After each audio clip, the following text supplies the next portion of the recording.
All right, Kiss Army, welcome to the KissFAQ podcast. Thank you for giving us your time today and letting us into your head. I hope we don't do any damage. This is a Kiss-related podcast by the board for the board. We hope that you enjoy.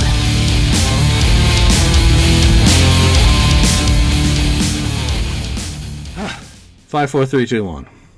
Welcome to episode 124 of the KissFAQ podcast. I'm your host, Julian Gill, and the panel today is comprised of Marcus Almighty. Mark, thank you for joining me, or us. Welcome. 69th Blizzard, Ken. Hello. And he still hasn't shaved, but neither have I. Bag Boy, Alex, good to see you again. Hey there. So let's just cycle through some of the news first. Kurt's going to keep spamming the board until I say it. No, just, to be serious for a second. Kiss Alive Forever, the gold standard, or at least for many, it's the gold standard in Kiss books because of the amount of work and effort that went into researching it originally when it was published, 2002, 2003, so a long time ago now, is finally coming out on ebook format or in ebook format on June the 5th, and Kurt has been sharing some stories today. He's posted what was actually a very good article about Magic Mountain 1978. There's a link for it on the FAQ message board that goes to their Facebook page. So, do check it out, do follow it. Obviously, there's been a lot of developments in the tour history to the band, and unlike Kiss Alive Forever, I've been able to publish my works on the same topic over the years in revised edition after edition after edition. They haven't. But you know what? They don't need to because their stuff was so good to begin with, and the interviews are still a critical part of what makes that book so damn cool. So, check out his threads. Obviously, some people are getting a little bit uptight about the way he's kind of posting on the board, but come on, it's just like his auctions. Don't take it personally. You don't have to read them if you're not interested, but do be aware that the electronic book is coming out. Now, Kurt, you owe me some money for saying all that. Also coming out is a Kiss compilation. Let's see if I can hold that up. Kiss World, coming out in England on, I think it's June the 2nd. Track listing: Crazy Nights, Rock and Roll All Night, I Was Made, God Gave Rock and Roll, Detroit, Beth, Lick It Up, Heaven's on Fire, Tears Are Falling, Unholy, Hard Luck Woman, Psycho Circus, Shout It Out Loud, Calling Dr. Love, Christine 16, Love Gun Shandy, I'm a Legend Tonight, Modern Day Delilah, and Hell or Hallelujah.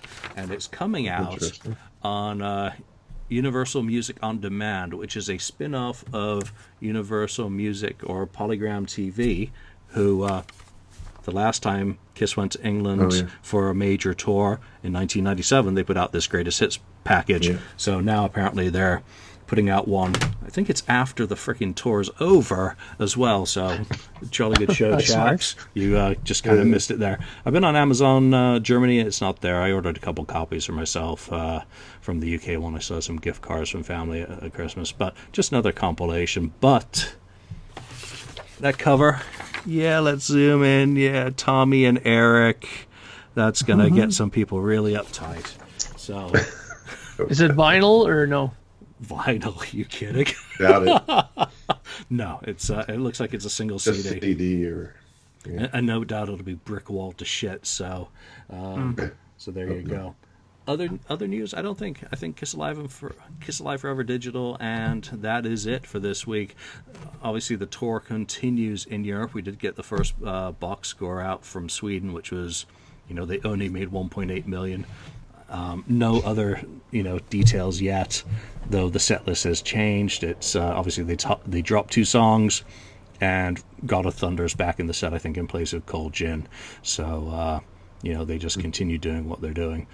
And, reviews are mixed. People who are going for the show are enjoying it, and those people who are kind of picking up on some of the weaknesses in the performance are certainly noting so. But, most people are enjoying the show for what it is. All right. Nothing else? Mark, vinyl? Did you approve your test pressing? This is like a week-to-week thing. Now we get an update from you. Yes, well, actually, now that you mention it, it is approved. It went in, actually, as of today. It started to get worked on. I did get the translucent blue vinyl Ooh. to be done, so that will be done. I also got the posters delivered today, so I have the 50 posters signed and numbered from James McCarthy. That's going to go into the first 50 albums that come out. Also, I went the extra mile and got some really nice sleeves for the inside, the anti-static sleeves, not these garbage paper ones that they usually put in, because I know that a lot of us enjoy our vinyl and want to keep it for a long time, so I went a little extra step and got really nice sleeves for it. Plus, there will be a lyric sleeve inside a 12 by 12 sheet with the lyrics and everything in there, and there will be a couple probably other little things that I'll talk about once I know that they're confirmed. So that's what's going on as of right now. Awesome. Well, let's get And into you it. made sure each number was different, unlike Ken Kelly, right? Oh, Yeah. someone had to go there. Yes, it's different. I met Ken. He's a very nice guy. Okay, so Ken, topic. It's kind of your idea today, so it's the best, or what do we think are the very best 1-2 punches that start off a Kiss album? Of course, that means song 1, song 2. So I explain the topic a little bit to everyone else, because just where you're thinking on that. Well, it just came to me that, sometimes you listen to an album and, they start off not too great and it's okay, but then some of the better songs are later. But there are certain albums, and there's a few Kiss albums like this, where you listen to the first song, it's like, wow, that, it hits you in the face. And then the next one again, and it's like I was starting to think, well, gee, what albums had the best, kind of energetic, hitting you in the face, blow you away kind of thing at the beginning.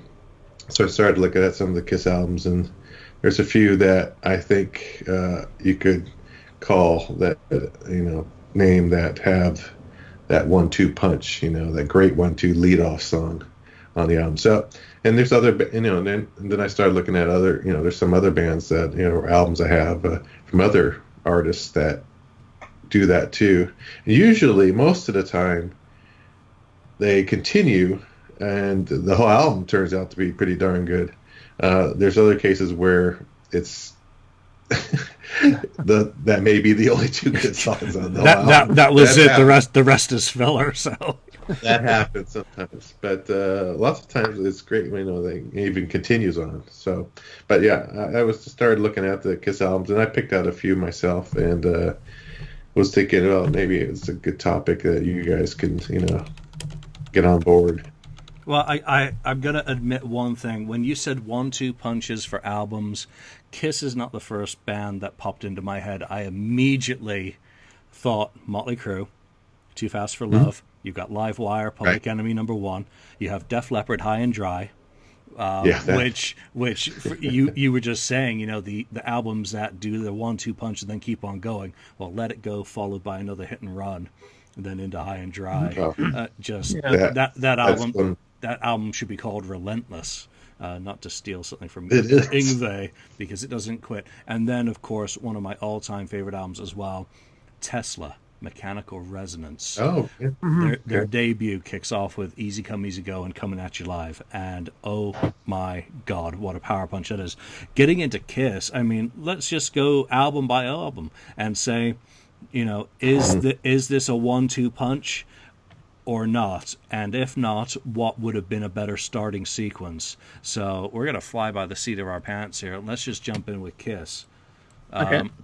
And I used to have all the track sequences memorized, but I got old. So first one, Strutter, and then Nothing to Lose, right? Yeah, no way for me. No. Alex, is that a 1-2 punch for you? No. Not for me either. What would make it a good 1-2 punch on this album? Because it's got the material, even if Nothing to Lose is just like, kind of turgid and slow, and going from high octane to slow is not a punch. That's more of a... Well, I could see Deuce being the lead-off song on the album. Kind of like, they lead off their concerts, right? Mm-hmm. I'm trying to think of the second song Strutter. Was it 100? Uh, Strutter could have been the second. Yeah, that would have been a pretty good That for choice. me for the first album, Deuce followed by Strutter would be absolutely perfect because they're That so would have been pretty symbiotic cool. anyway. Mark, Actually, I was thinking, obviously, I don't think it's a good 1-2 punch, but for me, I kind of thought that a good 1-2 would be Strutter into Cold Gin. I thought would have been a much more effective Hmm. 1-2 for me. I just thought that they were more, powerful. Like when I hear Cold Gin come on, I always, love that song, and I think it's much more effective a second song than Nothing to Lose ever would be. Alex, Okay. do you have what you think would be a good 1-2 punch off the first album? Yeah, I think you later get it with Kiss Alive, but the D Strutter going into it, I think that's why I work on Kiss Alive. But I think if it had been on the album, it would have worked just fine Good too. point. Nice. Yeah, well put. Let's move into Hotter Than Hell. For me, this is the Kiss album with the best 1-2 punch. I'll just throw that out there right away. That Got to Choose followed by Parasite. I don't think they've ever... There's one other album that I think has a good 1-2 punch, but nothing as good as this. Classic tracks. Alex. I think it's great. I think I would have swapped it around though. I think Parasite would have been a great lead off, and then go and they Got to Choose. Nice. Yeah. Yeah, and I mean, it's kind of fun. You can load these into your playlist and juggle them around to see what works for you. Mark, what do you think on Hotter Than Hell? Yeah, I think that's a perfect 1-2. It's probably, like you said, probably one of the rare Kiss albums that has a good 1-2. Ken? To me, that didn't fit my, my 1-2. I don't know. Got to Choose never has hit me as a great. I mean, I like the song, but as a lead-off song, I could have thought of maybe something else. Yeah, Parasite definitely should be one of the songs. I don't know. Maybe Watching You or something like that, or something like that. Okay. But I don't know. Yeah, I didn't have that one as a 1-2 for me. Good. Well, it's probably better that everyone doesn't just agree. Otherwise, it becomes pretty pointless as a discussion. Dress to Kill. Room Service followed by Two Timer. No. That is not a punch. That's like a wet towel being put over your head. Ken, let's go back to you on that one. Yeah, that doesn't work for me. That's not a Room Service. Maybe would be a good one. Followed by maybe if it was followed by Rock Bottom without the intro or something. I don't know, something like that. I'm going to say Room Service into Come On and Love Me. Mark, how about you? Yeah, I think actually one that I think that would fit good because I tried it on my little playlist thingy is Room Service into Lover All I Can. Worked pretty good. That was a pretty good 1-2. That song's too damn happy. Alex. I was going to say the exact same thing Mark said. Oh, wow. Yeah, Room Service going into Love All I Can. I think I've toyed around with it before, and I think it's got a good mix. But then I agree, Room Service to Come On and Love Me also work well too. Well, I think I'm not even going to start this conversation since it involves a certain Mr. Ezrin from Canada. So I think we'll start this one off with Mark, Destroyer. You know what? Actually, the funny thing is when we were talking about doing this, I just brought up all the records that I thought had the 1-2 punches, the best ones, and of course I brought up Well, as much Mark's as I favorite album. as much as I loathe this album, I have to say that it does have the best example of a 1-2 punch. Yeah. Now, mind you, I think that it would be even better if they would get rid of that 1.5 minute introduction of the guy washing his dishes and all that at the beginning. That would probably make it even much stronger. But as songs, I mean, you can't go wrong with Detroit Rock City and then into King of the Nighttime World. And, that takes a lot for me to say that. So, Yeah, I didn't even bother with this one. I mean, that is just so... You're not going to undo anything Ezrin did anyway by editing out that intro because it's part of the master tapes. So, no, Detroit and King of the Nighttime World is right up there. Though I can't decide if I like it more than the Hotter Than Hell one for my personal taste. Alex?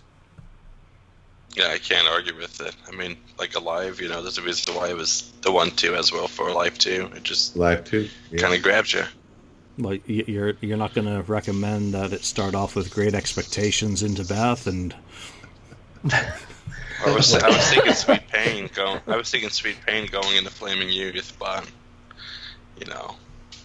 that whole solo kind of ruined it for me. Ken, last word on Destroyer. I agree. Yeah, Destroyer. It's the perfect 1-2.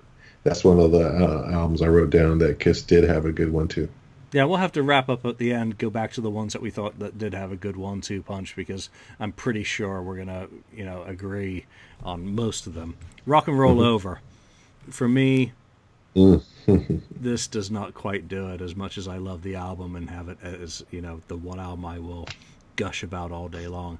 And you know what? From all that material, I can't think of really what I would, want to kind of make that 1-2 punch. So I'm going to throw it straight back to Ken. Well, I think I Want You and Take Me. Those are a great 1-2 punch for that album lead off. So I think that's perfect for this album. Mark.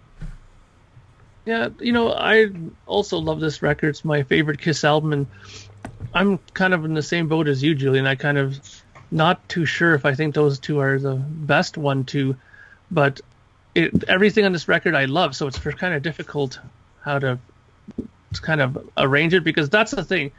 Back in the 70s and back when vinyl was king, track listings were extremely important and could make or break a record, right? So for me, the only adjustment I could think of making, and you guys could say I'm wrong, is that I would say I Want You into maybe Calling Dr. Love would be something that could be a possible good 1-2.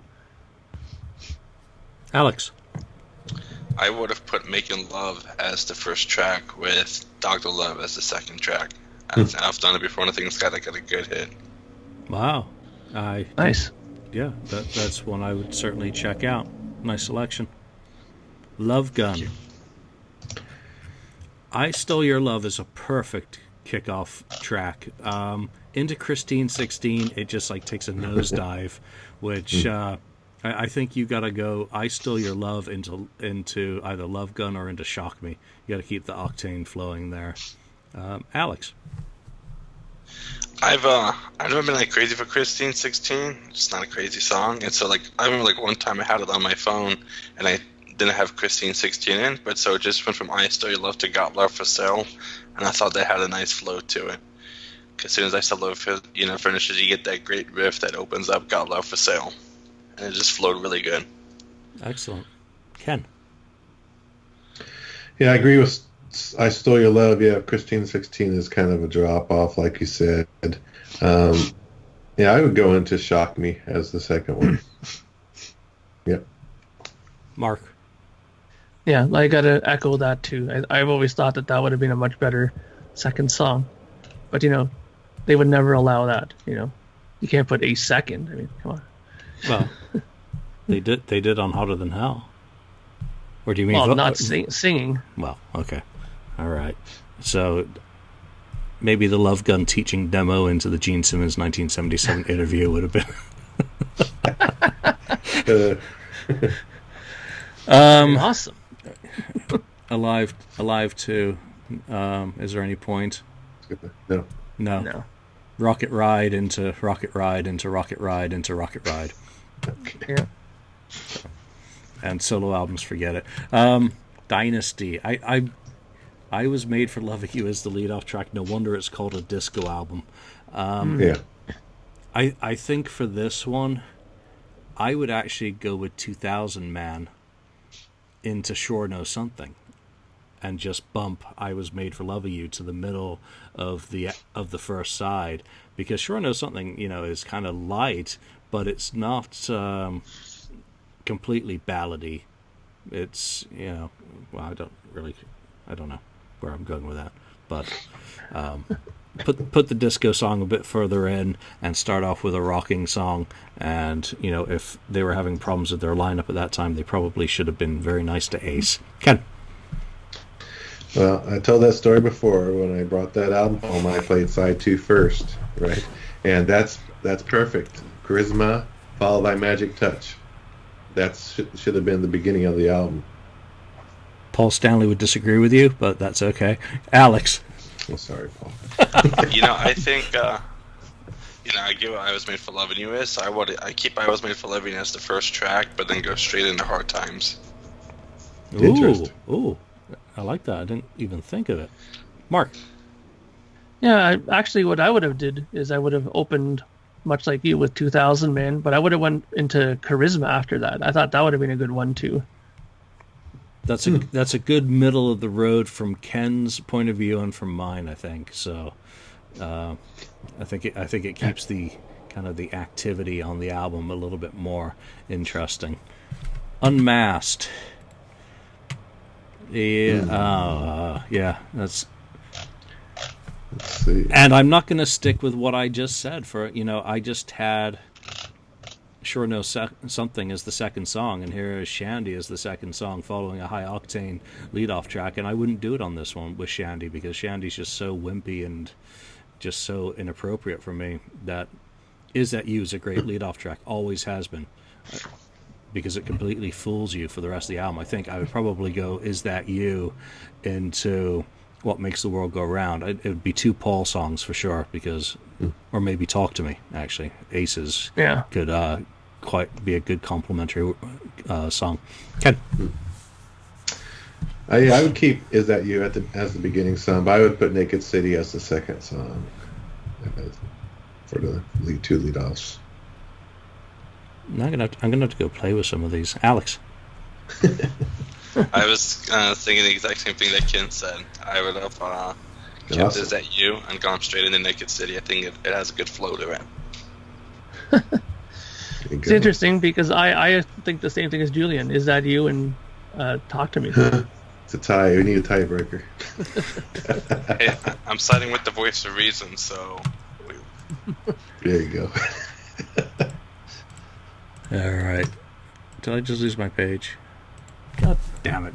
All right. Music from The Elder. The Elder.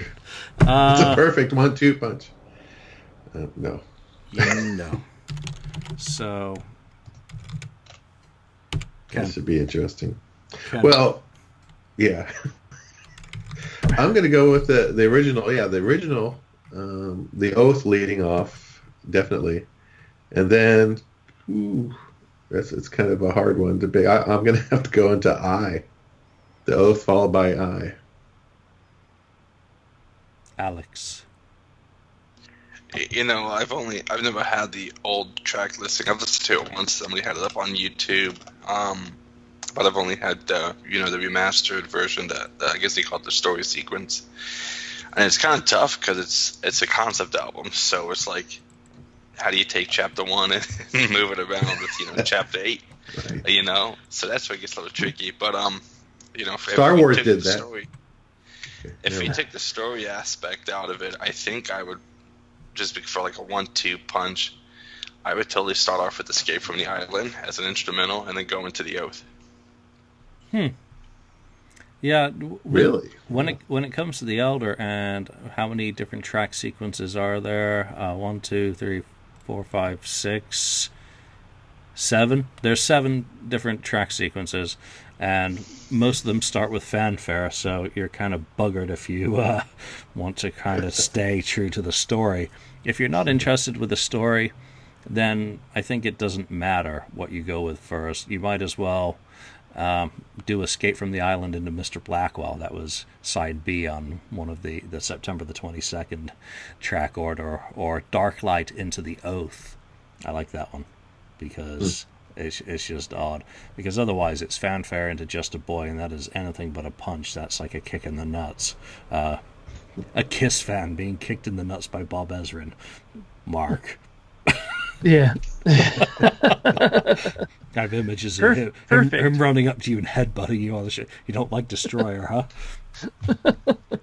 But I think that I have to agree with The Oath into I. I think that's a pretty good 1-2 situation. And again, because it's a concept record, that's what makes it difficult to try to rearrange it. But if you ignore the story just like they did and rearranged it, then there you go. I think that the oath into I think that's a pretty good combination. But I like those other ones that you mentioned too, like the whole, dark light, starting it off and going into I. And that's a very different sort of arrangement, and it makes you wonder how it would have ended up if they would have changed these things permanently. Yep, the story didn't make sense anyway. So Kiss Killers, probably no point. I'm a legend into Down on Your Knees. That's pretty good anyway.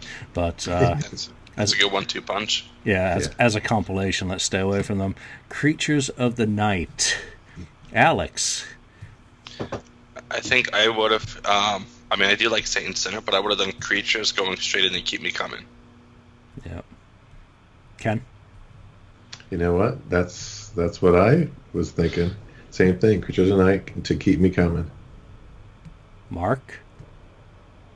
Again, I brought out the record that I thought had the best 1-2, and I love this 1-2. To me, this is my third favorite Kiss album of all time, and I think it has one of the best 1-2s on a record. Interesting. It is a good one too. And I guess I'm going to be contrary to everyone else, and Creatures of the Night is the perfect lead-off track. You cannot change that on this album, simple as that. But I think the second song, in place of Saint and Sinner, which I do actually love as a song, Creatures into Killer, for me, is just what kind of works a bit better.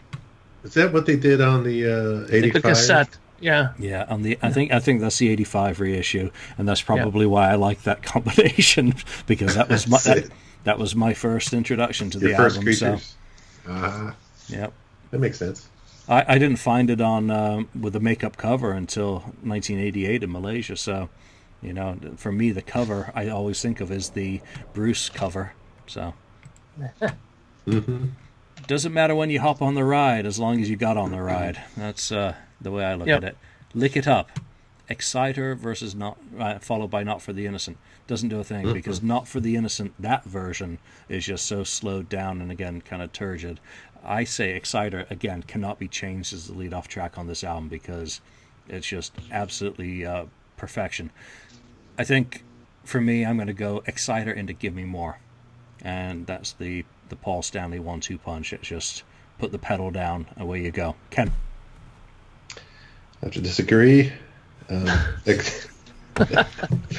Exciter and followed by Not for the Instant is perfect for me. I just love it. I just love the way it goes into Not for the Instant and builds, and then the bass. It was just a great 1-2 when I first heard that album. That was perfect.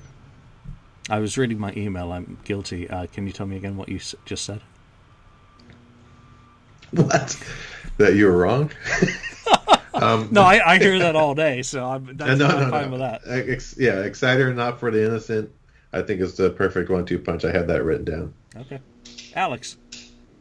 I would go with Exciter and then Young and Wasted. Ooh, that's a good one. Mark? It's funny how people, like how you said that Not for the Innocent is a good one too.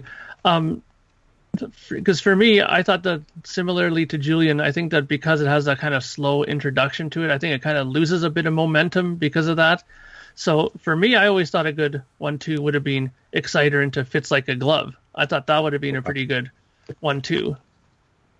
Now I've noticed with several of these choices, it's a Paul followed by a Gene.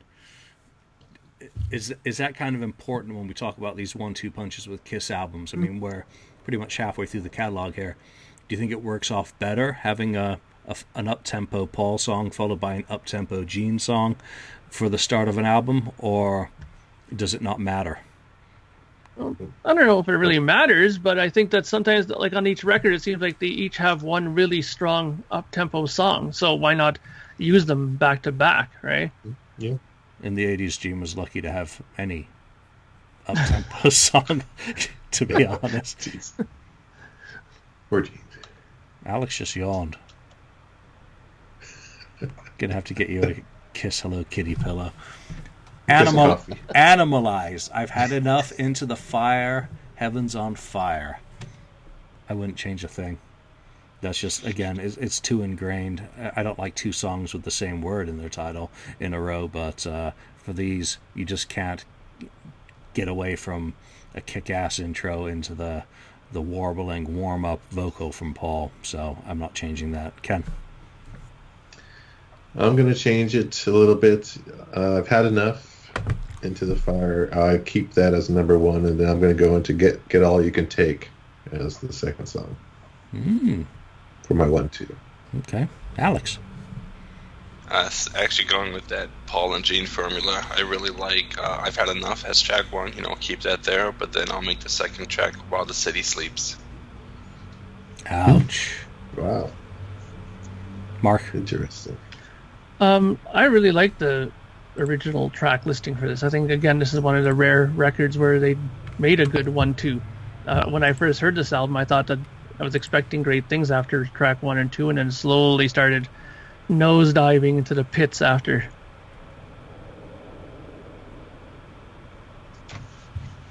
Interesting. Asylum, which is, of course, perfection already, so you can't really change a thing. But King of the Mountain can't be changed. Again, a very strong lead-off track. What follows it, any way you slice it, I'm not changing it. I'm not going to say it's a perfect 1-2 punch.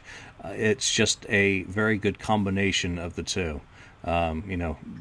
Gene was starting to get a little bit better with his contributions on this album, so no.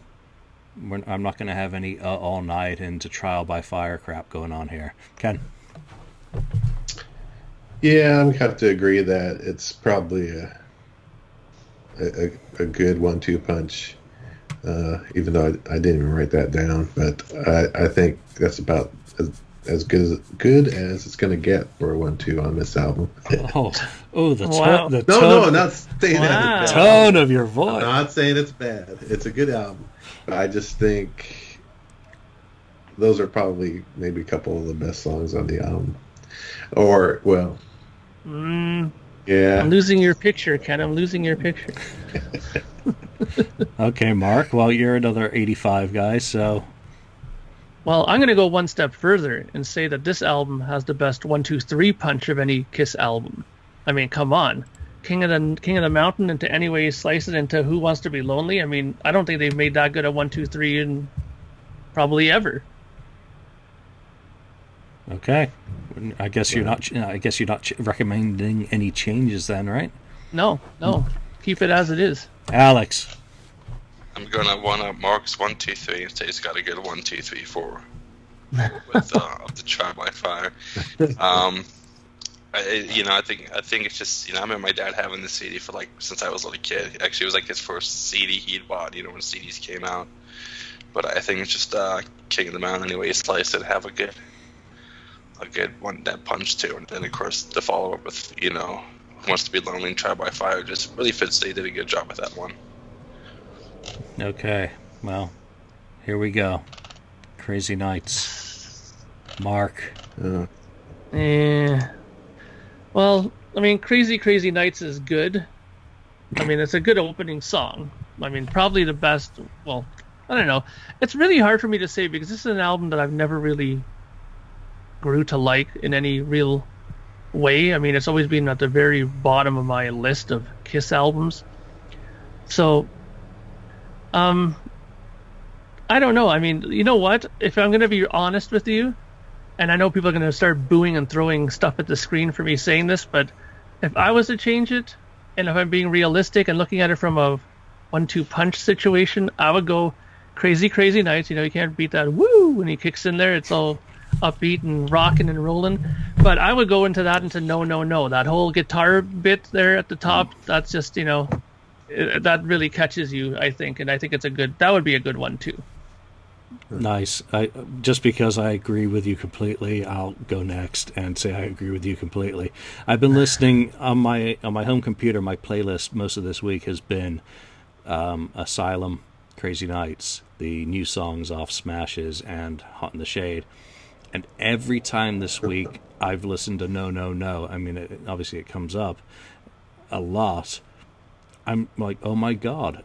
It's as good as we talked about it with the Revenge and Bruce's guitar work, and I said that his guitar work was just as good on Crazy Nights, but absolutely lost with the production. And that is such a good follow-up. Crazy Nights you got to have as the lead-off, because it's the declaration, it's for the whole album. And like you said, with Paul's whooping it up. But into the guitar stuff of No, No, No, yeah, totally agree. Alex, how about you? I think it's a good mix. I think for me, I would have done Crazy Crazy Nights and then go with When Your Walls Come Down. Nice. That's a good one as well. Ken? Yeah, I would have left Crazy Crazy Nights there, and I would have put Turn on the Night as the second song. That's a very... I think that should have been released as a... maybe it was released as a single, but it should have been released maybe first over Crazy Nights, in my opinion. A radio-friendly unit shifter, and a very, very good song. Beautifully crafted song, but again, the production is what kills that. Yeah, the production. Okay, so next album, we will not do smashes. No. How about Hot in the long cold winter? Rise to It, followed by Betrayed. Well, with Paul Stanley trying to be Tom Kiefer and doing Rise to It with the slide guitar intro and all that shit, I'm leaving that one as the opening track just because, again, it's just so identifiable with this album. But I think trying to choose something from those 15 fucking songs is nigh on impossible. I think I'm going to go straight into Hide Your Heart and take Betrayed. Betrayed is just not good quality as far as I'm concerned. It was Gene back in animalized mode, which is really subpar. And, Cadillac Dreams is my favorite Gene song on this album, but it just would not fit up there. So, Ken? Yeah, I'm going to agree with you that Rise to It, of course, is going to start, and I'll go with Hide Your Heart also as the second song. The rehabilitation of Gene Simmons was not complete at this point. Alex? Not complete. I'm digging the guy that's Rise Your Heart. Intro, no. Rise, there you go. Rise.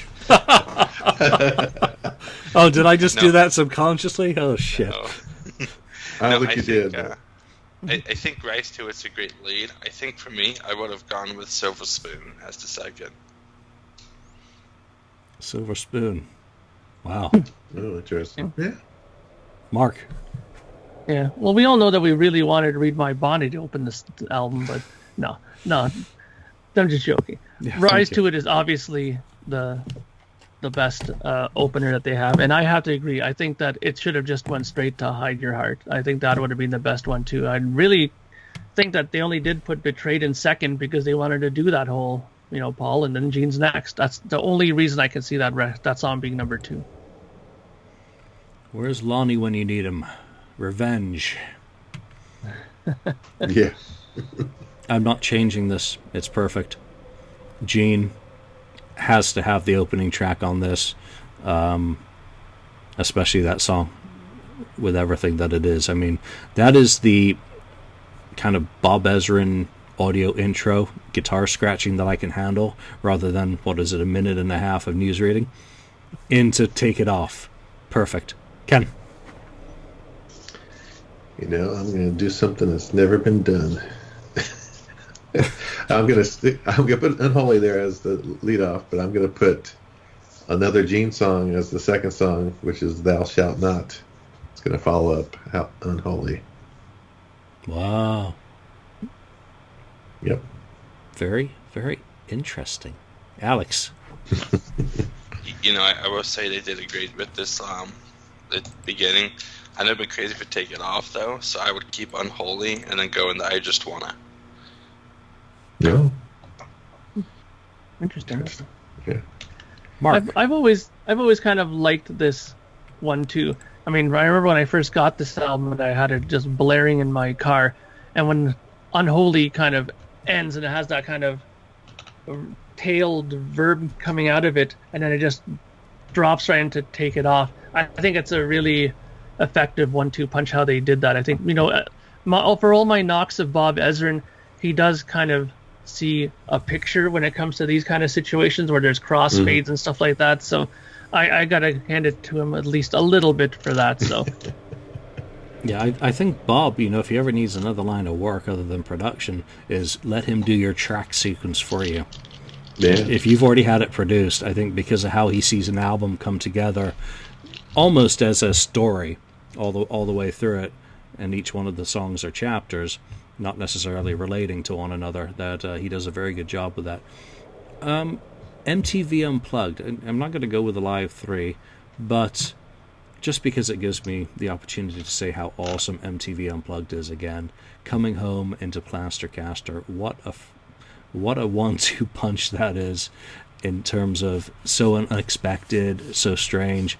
Anyone have anything that they would have thought would be better on this album than what it already is? Because surprisingly, it's insanely good. It's good. I wouldn't change it at all. yeah, I think that it's really good. I remember watching the actual program of it, and I thought that was a great one too. Brilliant, actually. Yeah, surprisingly so as well. I mean, just you wouldn't think it looking at the songs, thinking back to what the electric versions are, which back then most people hadn't heard the convention tour before it happened. Carnival of Souls is another difficult one. It's almost like The Elder. Again, you've got the bullshit long intro to Hate, which it's just so badly, I don't want to say badly produced, because that's an insult to the producer, but it just sounds like shit. I think I'm going to have to pass the buck and go to Alex. I love this album, but I think I would have done Hate and then gone straight to Master and Slave. Yeah. I think Rain just kind of brings it down. I think I tossed it a little bit later in the album, maybe as the third track, but gone with Hate and Master and Slave. I think Rain's the big problem there. I think Rain is the Paul Stanley, I really don't want to fucking do this Gene song, where you want to write dark, grungy music, while I'm going to write the slowest, most depressing piece of... and Paul Stanley being depressed is just not a good thing to actually transfer into music. So I agree with you. Thank you, Mark. Thank you, Alex, for bailing me out. Hate into Master and Slave. I agree with you. Ken? Yeah, it's kind of hard, this one. I'll stick with Hate as the lead off, and boy, I'm going to go into Jungle as the second one. That would be... I don't know. It's hard to change this thing. Yeah, there's just no tempo really in there other than Master and Slave. That's the only really up song. Mark? Yeah, I have to agree. I think that Alex hit it right on the head. I mean, I think Hate right into Master and Slave is the ideal 1-2 for this record. I mean, I think Rain is, it's an odd song to have thrown in there. I mean, I don't understand why when they listened to the track listing, how they didn't kind of notice that, that it was kind of a little bit of a, air out of the balloon situation when you put that in there. You should have just left it with, Master and Slave. All right, into the circus we go. Psycho Circus. Again, like Crazy Nights, like Detroit Rock City, because of the nature of the album, I don't think I can change Psycho Circus from the lead-off track position. But Within, it just like stops the show. It's, it's like you're at the circus, all the circusy things are going on, and then they shoot the lion with Within. It's like, just kills it. Psycho Circus into I Pledge Allegiance. Again, Gene is not in good form on this album, other than Journey of 1,000 Years for me. So, the Journey's great. Mark? Again, Psycho Circus is a good opener. I think Paul did a good job with that as an opening song. But again, I think I'm gonna have to use Mr. Fraley to bail me out on this one. And I think Into the Void should have been second. I think that's a pretty good song to jump into right after that to keep the energy up and things rocking, right, Kitty? Yeah. Yeah, maybe a little bit less Tommy Thayer to start with, and more Spaceman to start with might have helped it. Alex? I think I'm going to be a little unorthodox, though. I'd keep Psycho Circus, but if I could take the version of It's My Life from the box set, and that's as the second track, if I can be a little unorthodox, taking the track that wasn't on the album and tossing it back on, I think that would have been a great one, too. I mean, yeah, people prefer the song because of the Wendy O. Williams connection, but I think it would have been great. And just like a great opening, because you get the Paul track, but then you get It's My Life, which of course has Gene, but then you get that Ace, in it too as well. And I think quick like that, you might go like, oh cool, like it's the reunion album. All right. Okay, well, I'm going back to Dress to Kill then and putting Don't You Hesitate on first, and actually, so that's, except of course that's the Destroyer demo. But there you go, Ken. I'm going to agree with Mark and Kitty. That Psycho Circus, followed by Into the Void. That's what I was thinking. I must say, interesting. I was listening to some of that this week at work as well. The Psycho demos. I Am Yours and I Want to Rule the World. Gene did have some good songs. Why? They like to blame Bruce Fairburn for everything on this album, but there was some good other music that was recorded for the album, and Within, what the hell? I just don't get it. I still don't. And We Are not We Are One. You Wanted the Best. I mean, just it's a shit sandwich. All right, so we fast forward now from 1998 all the way to Jingoku Wetsuden. No, we can't. No. When's the last time you listened to that album, Alex? Oh my God. Actually, I edited out Heaven's on Fire. I edited the intro out because it just sounded like they forgot like the first 2 seconds of Paul doing his vocal warm-up. And it actually sounds a whole lot better without that intro.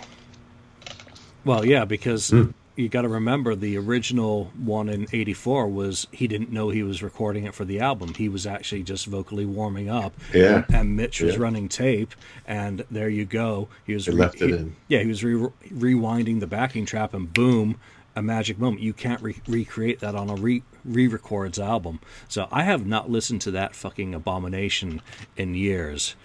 I'm sorry. Why would I want to listen to that when I can listen to the originals?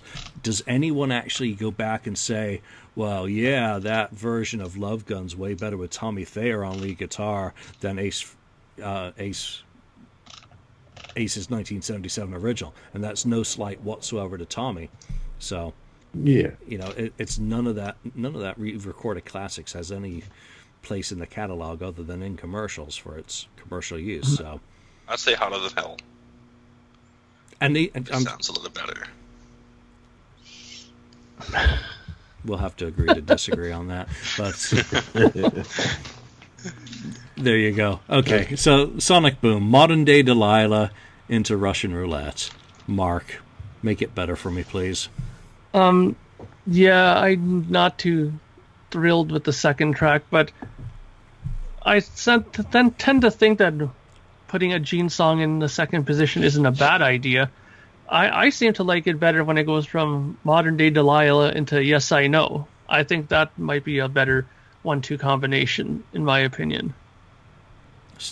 But for Sonic Boom, it's still not much of a punch, is it? No, but, I don't know. I like this record. I understood what they were trying to go for with this record. But just like a lot of the Kiss records, like we said earlier, they were never really good at doing the 1-2 punches to begin with. So why would this be any different, right? Yeah, true. Alex? I'd agree with Mark. The Modern Day Delilah going to Yes I Know. Okay. Ken, can you one-up Mark's suggestion before it becomes unanimous? It's unanimous because that's what I was thinking too, right? Before he said it, I had picked Modern Day Delilah and Yes I Know. So that's about the best I can do. Okay, well, just to make sure it's not, I'm going to say When Lightning Strikes into All for the Glory. No, I totally agree with you guys. Yeah, That was probably the toughest one to think about. I mean, there's a lot of good songs on that album. It's not terrible. It was surprisingly good considering the gap in between Psycho Circus and that, and them not really doing much. And Paul, of course, had done Live to Win and Gene that thing that he called a solo album. So impressive material considering. Into Monster, Hell or Hallelujah. Again, we get into the same kind of situation, and I've got real problems with this, and I think I like Right Here, Right Now as the opening track on this album a hell of a lot more than its position as a bonus track. Right Here, Right Now into, I think it's got to be a Gene song, Into The Devil Is Me. Ken. Yeah. Well, Hallelujah. Definitely the first one. Yeah, the second one's a tough one. Boy, I don't know. I'm having a hard time. I'm gonna keep the 1 and 2. I will keep Wall of Sound as the second. Alex.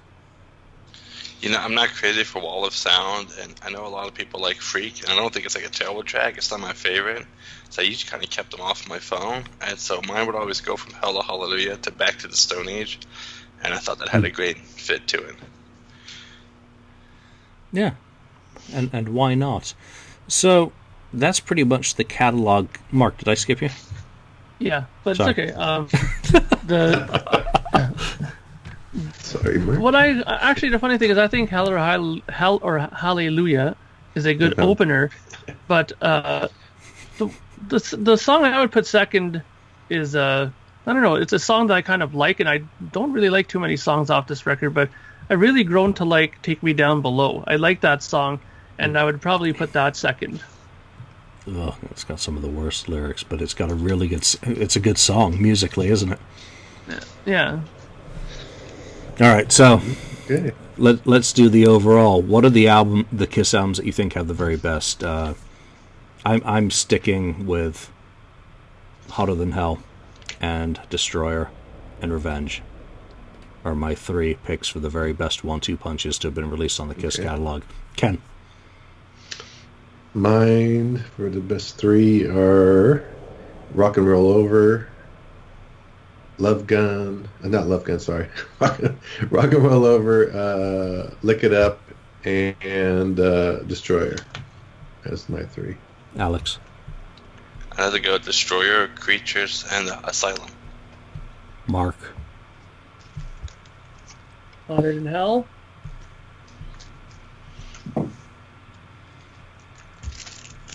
Destroyer. Mark says something good about Destroyer. By Ordinary Day. And Creatures. Nice. All right, so that's it on the kind of what we think are the best 1-2 punches and what might have made some of them better. I want to go to a topic that was on the FAQ this week and just get your guys' take on that. And Mark's going to love this one because it involves his favorite producer. Oh boy. Bob Ezrin, new Alice Cooper album, Paranormal, coming out. And apparently he's cut a new album with his current band.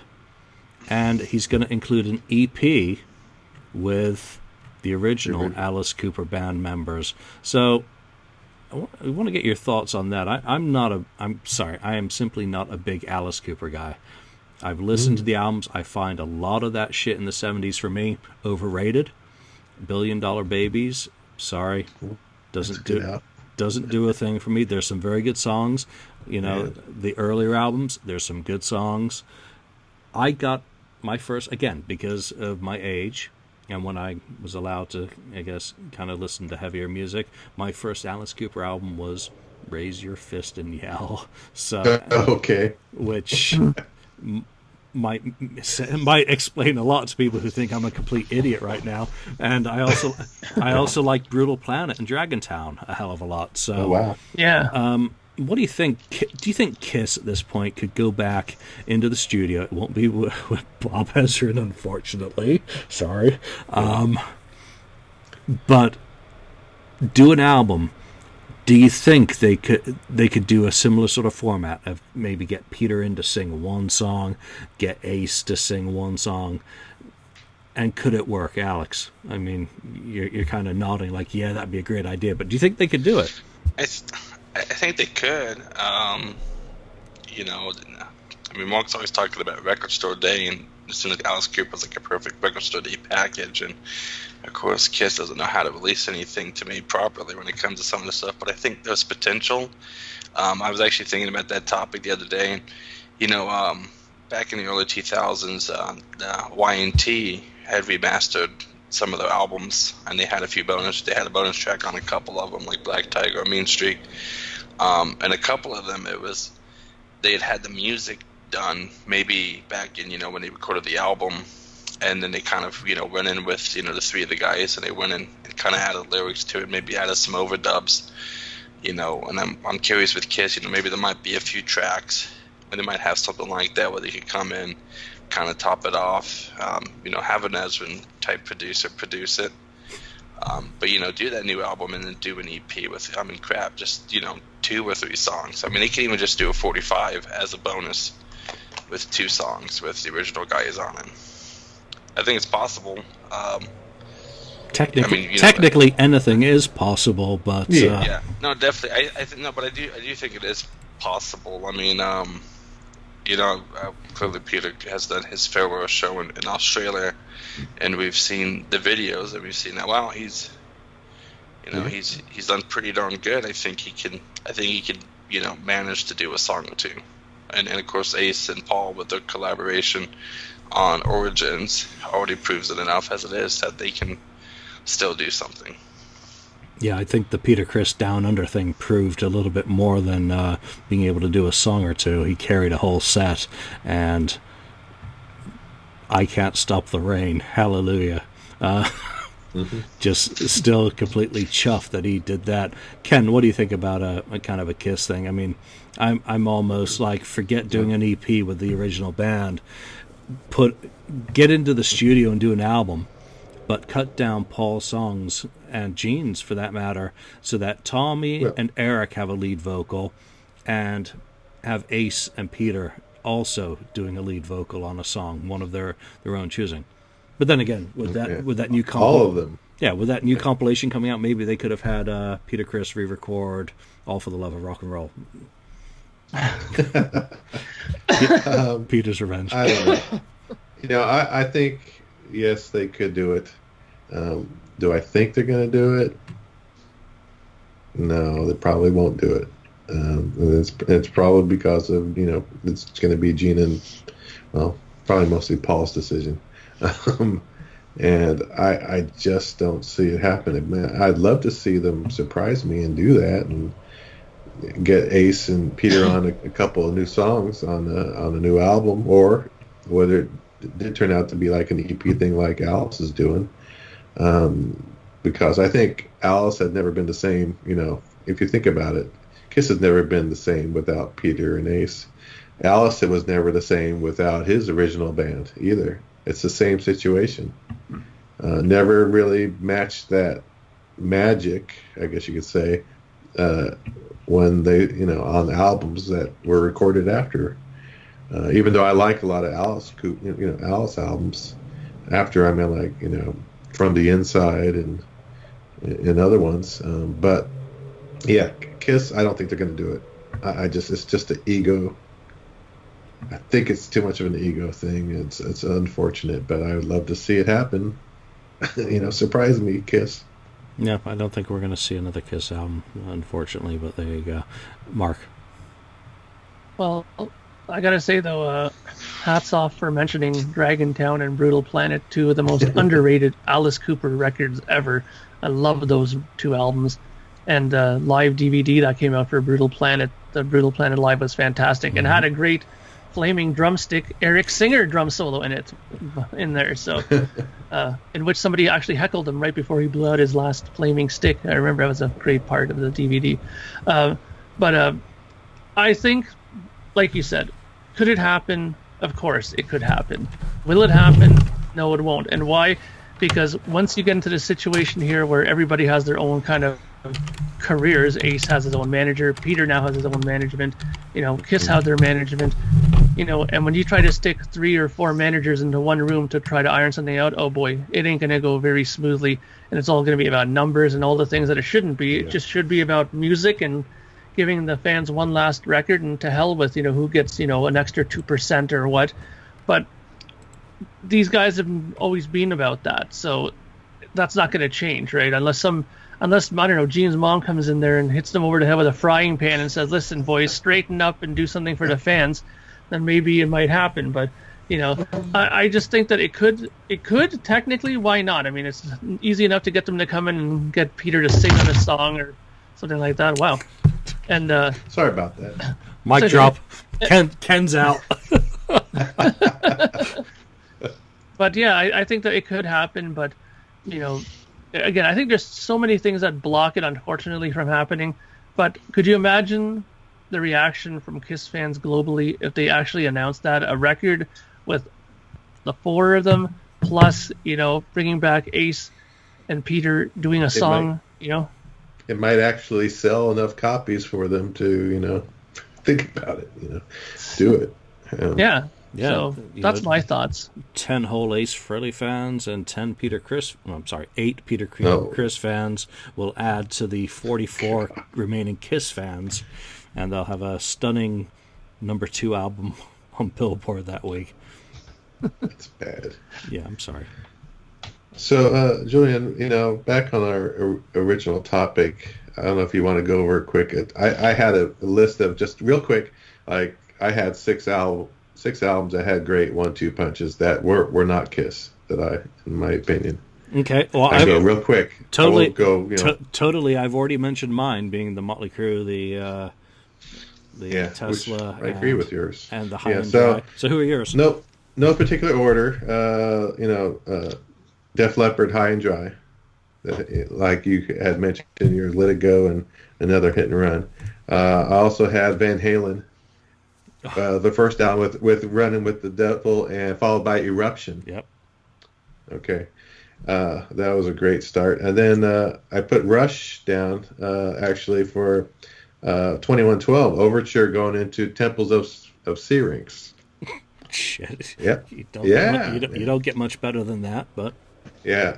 And then I had Scorpions, Blackout, leading, the Blackout album, leading into then Can't Live Without You, and 2 more albums: Iron Maiden, Power Slave, Aces High, and 2 Minutes to Midnight.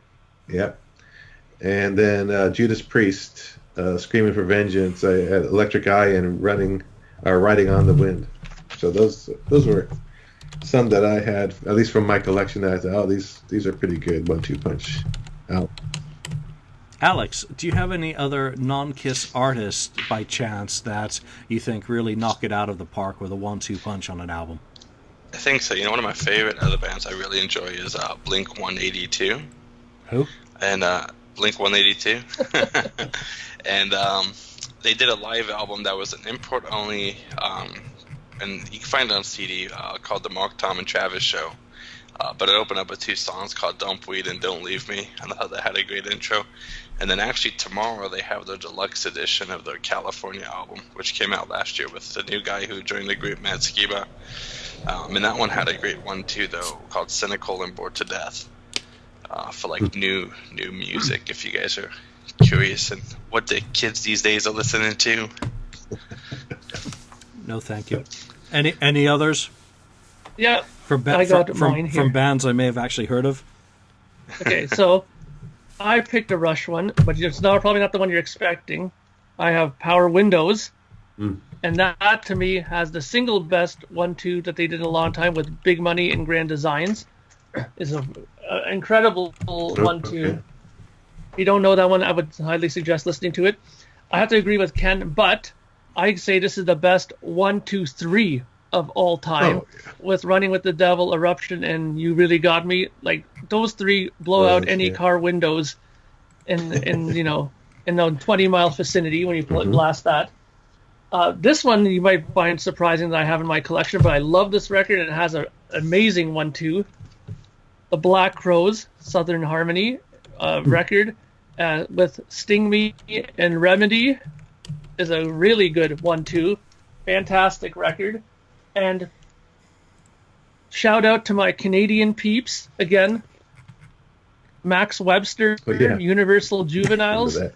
and the best 1-2 I've heard in a long time, which was In the World of Giants, followed by Check. What a great 1-2. And of course, this record touches my heart for many reasons, but mainly because if you look in there, you can see that it has Battle Scar on the end of side A, which has a duet between Max Webster and Rush.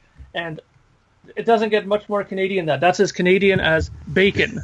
So, if you don't own that record, you must go out and buy it. It'll make your speakers oh so happy when it comes out. So, okay. Well, Ken came up with a bunch, and I've forgotten a few. So, the rest of mine: Judas Priest, Screaming for Vengeance, no fucking chance. I'm sorry. Stained Class, Exciter, followed by White Heat, Red Hot. Okay. Apart from that being one of the best albums in their catalog. Megadeth, Rust in Peace, Holy Wars, into Hangar 18. But then again, that's another one of those albums that from start to finish is just you're on a roller coaster. Press play, boom, you're gone. And then finally, Aerosmith, Rocks, Back in the Saddle, into Last Child. But yeah, that's a good one. What's interesting is that we each kind of had a Judas Priest thing that we were thinking about, and I was thinking about Priest as well. And for me, I really love Painkiller. I think those first two, like Painkiller, and I forget what the All Guns Blazing, I think is the second song on that. But what a great 1-2 that is, Yeah. If I was 14 in 1990 when that came out, that might be top of my list. But what a album that is. I'm just actually Painkiller into Hell Patrol. Into All Guns Blazing. That's a pretty good 1-2-3 punch. So, a lot of these bands that we've talked about today have had, amazing 1-2 punches. I don't think Kiss has, really kind of matched a lot of these other bands that we've talked of in terms of the power. We've got some pretty good ones here. I think we all agree on Detroit Rock City into King of the Nighttime World is probably as good as Kiss gets in terms of its 1-2 punches. I think most of us were pretty keen on Revenge and starting off with Unholy, into a Paul song being strong. And then we kind of all differed kind of broadly between what we were thinking about. Some Rock and Roll Over was picked, me with The Hotter Than Hell. So, come and chime in on a thread. If you listen to us on YouTube, if you listen to us on the FAQ, what do you think is the Kiss album that has the best 1-2 punch? And what do you think would be the very best 1-2 punch on some of your favorite albums? You don't have to go through the whole catalog like we have today. There's a lot. Opinions vary quite broadly on this topic, but we'd love to hear what you think. But for now, from Alex, from Mark and Ken and myself, we thank you for listening, and we will see you next KissFAQ podcast today. All sales are final. There are no refunds. If you'd like, look us up on Facebook or come over to the KissFAQ message board and discuss the topic we broadcast today. Don't forget to rate us on iTunes, Spreaker, or wherever you've listened to the show. We hope you'll join us again.